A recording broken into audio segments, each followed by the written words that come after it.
Kita tak tahu amalan kita ni, walaupun setiap malam kita mengajar, sama ada Tuhan terima atau tidak. Berkat atau tidak. Anwar Ibrahim, idea pencetus kepada Universiti Islam. Suatu dia pimpin pelajar Islam, dia yang mengutarakan idea ini, mengutus surat kepada Tun Razak waktu itu tentang idea penubuhan Universiti Islam ini.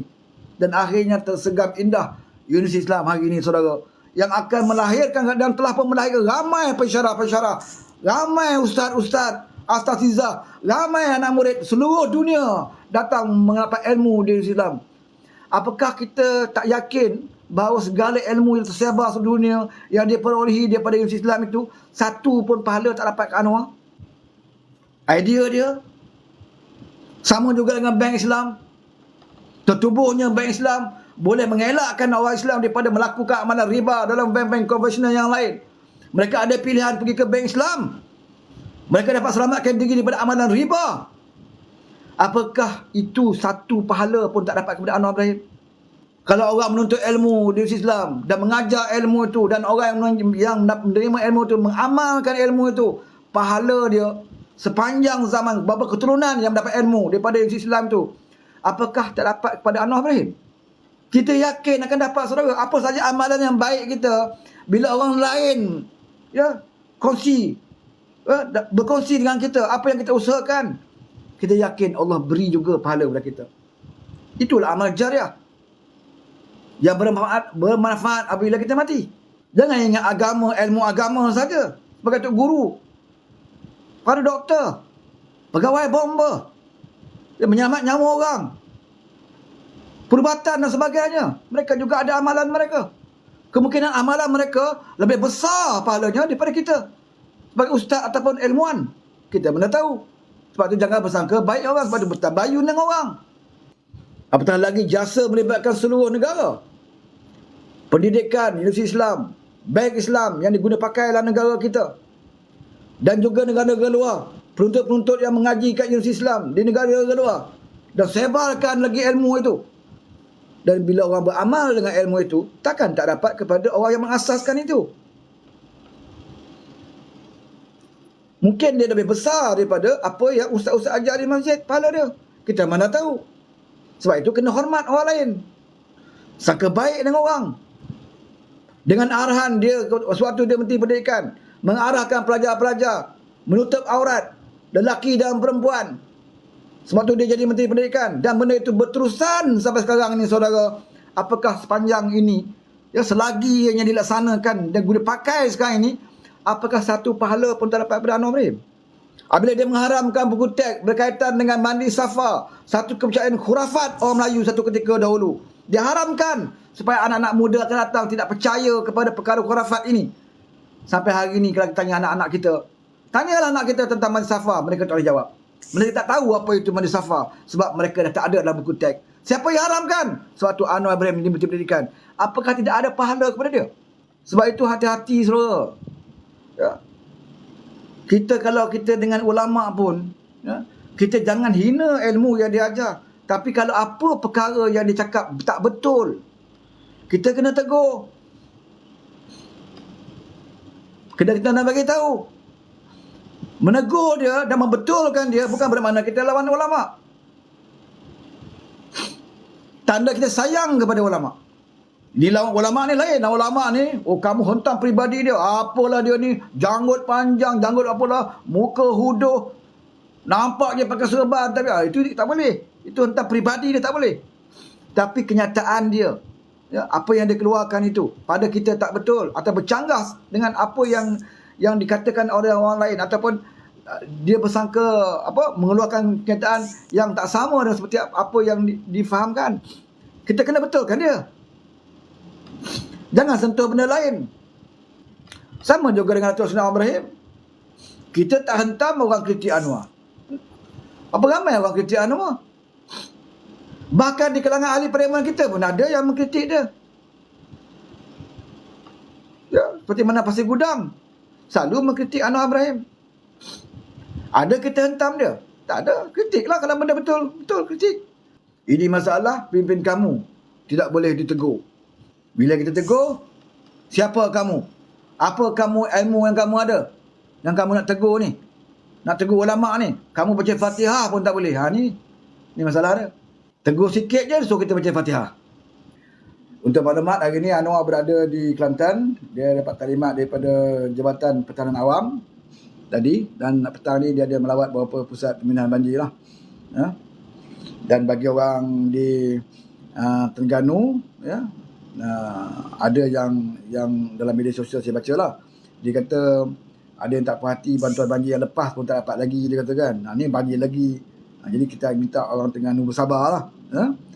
Bersabar kerana kita nak bagi laluan kepada wakil-wakil rakyat, esko-esko Terengganu, bagi dia beli kereta dulu. Bagi dia selesai beli kereta baru, barulah kamu boleh minta duit bantuan banjir tu. Kena selesaikan keperluan mereka, sebab kereta baru tu penting untuk menghadapi banjir ni. Jadi kepada rakyat Terengganu, jangan komplain banyak, diam-diam, bersabar, bertenang, sebab kita dah pilih kerajaan ini 100% Melayu Islam, tak ada DAP, maka kita kena korbankanlah, sebab kita yang buat pilihan. Bila kita dah bagi mereka jadi pemimpin kerajaan Melayu Islam yang melaksanakan Islam di Terengganu sekarang ini, maka duit bantuan banjir itu hanya habuan dunia saja. Akhirat tu nanti tak dapat di dunia tak apa, saudara. Nanti di akhirat Tuhan balas balik bantuan banjir tu. Akan diberikan di akhirat nanti. Jadi bersabar. Kita beri laluan kepada esko-esko mereka untuk tukar kereta dulu. Sebab kereta itu penting untuk mengharungi banjir-banjir ini, untuk menyampaikan bantuan kepada saudara. Jadi tabayun, itu contoh, salah satu contoh tabayun lah, bersangka baik dengan kerajaan negeri. Itu nasihat saya lah kepada rakyat di Terengganu. Tahniah kepada rakyat Terengganu kerana memilih kerajaan yang ada hari ini. Jadi kena sabarlah. Tak dapat di dunia tak apa, saudara. Saudara kena ingat kata-kata ulama saudara tu. Tak dapat bantuan banjir di dunia, insya-Allah di akhirat nanti ada bantuan banjir yang lebih besar. Bersiap dengan bidadari lagi di syurga nanti. Ini bersabar. Ni ada kawan kita naik, kita bagi peluang ni.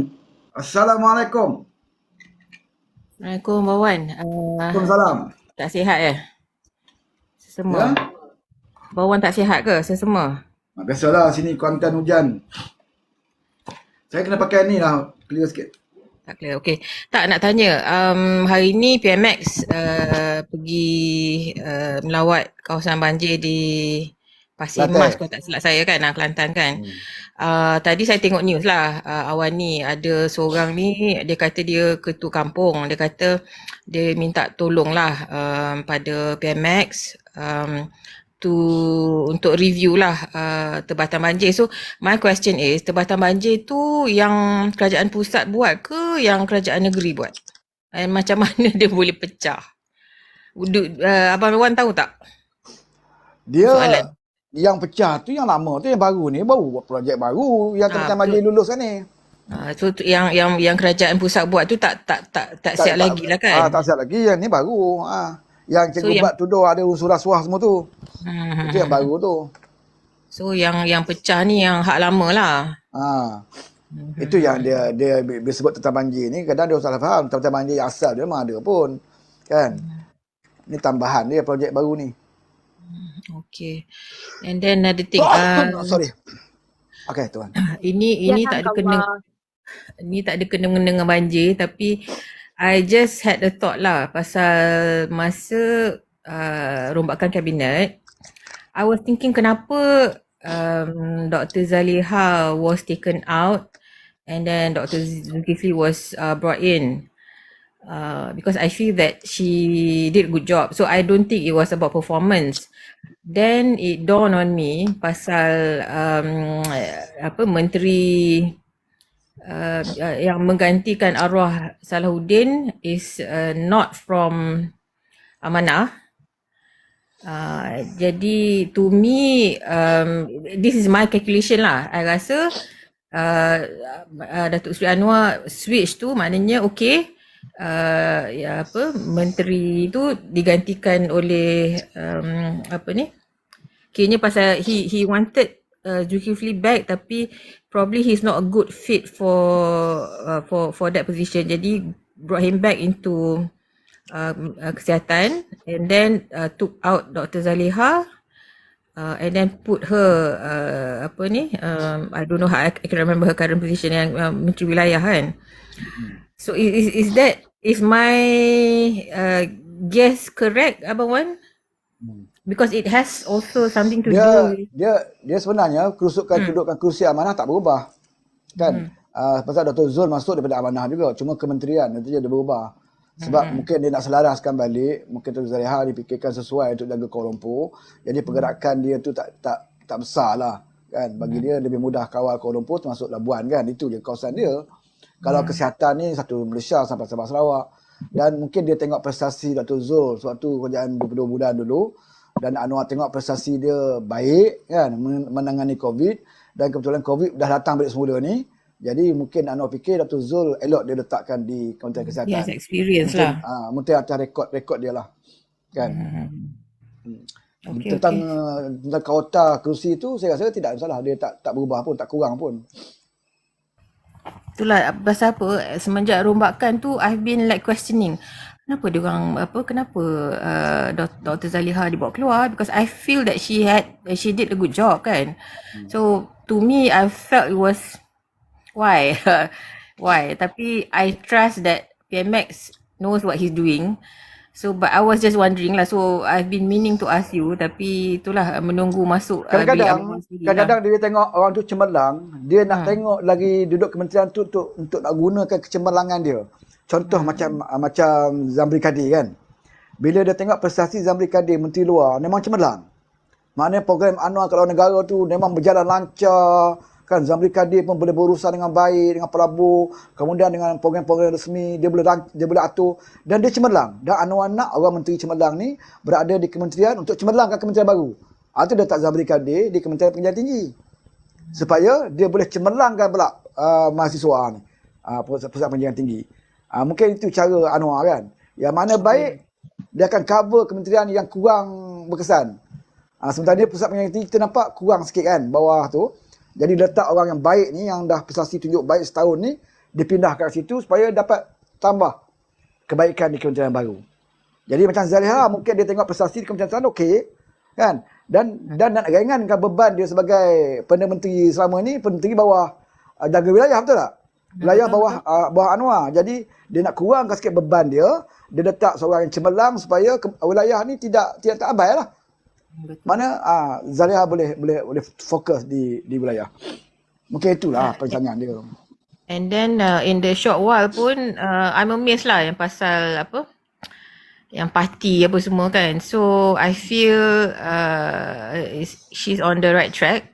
So saya tak sabar tunggu 2024 ni nak tengok apa lagi kerajaan perpaduan under Datuk Seri Anwar. Pasal kita dah tunggu lama kan Abang Wan, dah tunggu lama gila. Betul. And kita bersyukur Allah masih pinjamkan lagi nyawa untuk lihat ramai geng-geng yang dah tak ada kan.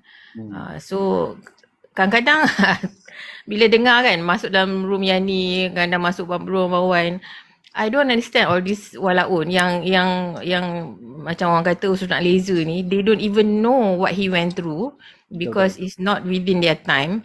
Tapi they don't bother to find out what he's all about, apa perjuangan dia selama ni. Lepas tu bila orang kata Anwar macam ni, Anwar janji tak tepati, dengar je, ikut aja. I mean to me, you tak perlu suka dia, tapi at least do some read up. Kena tanya betul lah. Kan kena tanya kenapa ramai sangat orang yang nak jatuhkan dia. There must be a good reason kan. So to me kan, I rasa very sad. Pasal apa, yang muda-muda ni lah harapan negara. Jadi kalau diorang di landasan yang tak betul, apa what can we expect in the future? Faham tak? Kalau muda-muda lagi you dah didoktrin. I mean, I remember when I was young, I was not interested in politics because my father was in UMNO then, and I was like, alah abah ni tak habis-habis pergi mesyuarat cawangan lah whatever kan. So and the only thing yang triggered for me to be interested in politics was in 98 when Datuk Sri was dipecat kan. Ya. Tapi macam budak-budak sekarang ni, to me, you do not have to be interested in politics, but you must be aware of your your environment, of what is going on, because that is going to dictate your future, future of for yourself and for your family. Anak cucu cicit nanti kan. Betul. Esok kalau kita nasib baik tau Abang Wan dapat Datuk Seri Anwar Ibrahim. Dalam pada 1.5 trilion hutang pun masih mampu bagi bantuan bonus yang Abang Wan kata tak pernah sebut pun sampai 2,000. To me is like wow, for kerajaan untuk kaki tangan kerajaan kan. Pun tak bersyukur lagi. Tak tahulah nak cakap macam mana. I'm sad lah. I'm very sad. And I'm so glad that you and Yani continue to do these rooms, although you guys are not paid. Ini memang fisabilillah. Pasal apa kita tahu kalau kita tak ada orang yang mempertahankan kerajaan perpaduan macam the first masa 2018 is going to collapse. So kita thank you lah Bawan. You are ini memang kira saya doakan Allah balas segala jasa Abang Wan dengan other PH-nya Saitro, because you guys are not paid, so benda ni memang ikhlas nak tolong kerajaan perpaduan. Pasal apa? It's not for us, we're gonna go. This is for the younger generation. Okay, thank you. So itu dia Abang Wan, thank you. Okay, kita bagi Aina. Assalamualaikum. Salam. Bawan, Puteri dan yang lain-lain. Cuma saya nak menegur sikit je. Bagi saya kan simple English macam yang Puan Puteri cakap ni bukanlah dia pakai ayat yang bombastic ke perkataan yang susah-susah ke. Very simple. Takkanlah tak faham, takkanlah tak boleh. Belajarlah. Bahasa Inggeris ni bahasa kedua kita. Bukannya kita tak pernah dengar. Kalau tengok movie cerita cerita orang putih itu boleh pula. Kalau tengok cerita Korea kau faham pula. Kenapa nak suruh cakap bahasa Korea ke kat dalam rumah Bawan ni? Baru faham. Hindustan boleh pula. Hindustan nak tengok cerita Hindustan boleh pula. Alah. Aina, kenapa Aina? You know what? Ada orang komen ke? Yes, they commented. Janganlah nak speaking. Astaghfirullahalazim. Apa masalah kau? Belajarlah. Sebab tu mak bapak suruh pergi sekolah belajar cakap English. Speak English also. It's not Kan Datuk Seri kata bahasa Malaysia kita kena pertahankan. Tapi we must also learn another language. Kalau kita pergi overseas macam mana? Betul tak? Ni bagi betul. Siapa yang komen tu, maaf ya, saya masa SPM dulu saya dapat A1 untuk both English and BM. Jadi tak adanya macam I prefer to speak in English because my BM sucks. Tak. It's not because of that. Betul. Same with me, Puteri. Same with me. I pun macam tu. To me kan, that's why I try to limit myself from speaking English more than I speak Malay tau. Sebab apa tau? Sebab bila kita, ada sekali tu, I bantai seorang walaun sebab nama dia Uncle Albert ke Uncle, I tak ingat nama dia tapi dia Chinese lah. So I speak English. That's why I believe he must be well versed in English kan. Lepas tu, bila dia faham. Dia faham. Dia pun faham, dia balas saya tu. Tapi yang bawah-bawah ni, yang bukan yang komen-komen ni, ya Allah dia suruh. Saya kata saya cakap very simple English, bukannya English yang susah-susah. I just said bukannya bombastic. Bukannya bombastic word. No, belum kita I don't understand why yang they are so canggih, low mentality. Yes, exactly. Yang kedua, dia campur-campur sikit okey lah. Kadang-kadang dalam pendengar kita ni ada juga yang ada juga kaum lain yang tidak berapa fasih bahasa Melayu. So kurangnya dia boleh catch up sikit kan kalau kita campur-campur sikit. Boleh lah, kecuali lah kalau panjang sangat sampai orang bawah tak faham. Tapi kalau kita campur-campurkan sikit, bagaimana kaum lain yang tidak berapa fasih bahasa Melayu, dia boleh dengar lah sikit penerangan kita. Itu je lah. Okey, Itu Ferry pun sama. dia tak boleh juga Abang Wan. Dia kata separuh-separuh lah apalah pun dia nak komen juga. Kalau kita cakap campur bahasa Inggeris dengan bahasa Melayu pun dia nak komen negatif juga. Saya tak faham lah. Tolonglah janganlah macam ni. Kita kan bahasa Malaysia kita junjung, tapi bahasa lain kita sanjung juga sebab kita nak pergi ke overseas ke, yelah kan, at least kan, macam dulu kan, Abang Wan, mak saya, dia, abang saya dia belajar luar negara kan, dia bawa balik kawan-kawan mak saleh dia. Mak saya pandai speaking, mak saya tak tu. Yes, how are you? You want to eat? Dia tanya macam tu. You want to drink? At least kan, saya bangga tau sebab mak saya pandai juga berbahasa Inggeris walaupun dia seorang suri rumah sahaja. Business woman lah tapi dia business from home lah. So saya cakap ya tak ada salah pun. Belajarlah Tak apa apa, masalah kalau ni. kalau Wana On nak cakap bahasa Arab pun boleh. Kan campur-campur lah sikit bahasa Melayu. Kaifa haluka?